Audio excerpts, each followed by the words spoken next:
आगे बढ़ते हैं। छत्तीसगढ़ में शराब की दुकानों पर भुगतान के लिए कैशलेस भुगतान की सुविधा शुरू की जाएगी। फिलहाल ये योजना पायलट प्रोजेक्ट के तौर पर प्रीमियम विदेशी शराब की दुकानों पर शुरू होगी। इससे शराब खरीदने वालों को भीड़, अधिक दाम देने और खुले पैसे की समस्याओं से निजात मिलेगी। साथ सरकार की तरफ से भ्रष्टाचार को कम करने और पारदर्शिता को सुनिश्चित करने की दिशा में यह कदम उठाया गया है।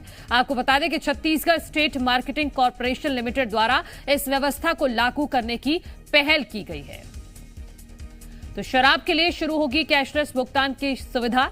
ये कोशिश सरकार की तरफ से की गई है। जी मीडिया संवाददाता सत्यप्रकाश हमारे साथ जुड़ गए हैं। सत्यप्रकाश, अच्छी बात है कि कैशलेस सुविधा की अब शुरुआत होगी, लेकिन क्या ये प्रैक्टिकल है लोगों के लिए? सब लोग क्या जानते हैं उस तरह से कि किस तरह से ऑनलाइन पेमेंट किया जा सकता है?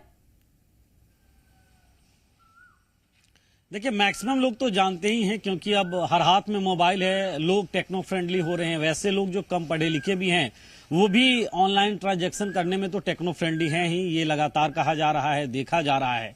और उस स्थिति में तब जबकि ये सवाल बार बार खड़े हो रहे थे कि ओवर रेट में शराब की बिक्री की जा रही है दुकानदारों की ओर से, जो शराब के दुकानदार हैं उनकी ओर से, और लोगों को परेशानी हो रही है। बार बार ये शिकायतें भी उच्च स्तर पे पहुंच रही थी। और उसके बाद कहीं न कहीं भुगतान के लिए पारदर्शिता और शराब बिकवाली में, खरीदी में पारदर्शिता लाने के लिए सरकार की ओर से यह फैसला किया गया है कि स्कैन करके, क्यूआर कोड को स्कैन करके भुगतान किया जा सकता है। और ये सीधे जो है वो अकाउंट जो संबंधित होगा उसमें ये पैसा जाएगा। मतलब बीच का कहीं से कमीशन वाली बात ही नहीं रहेगी।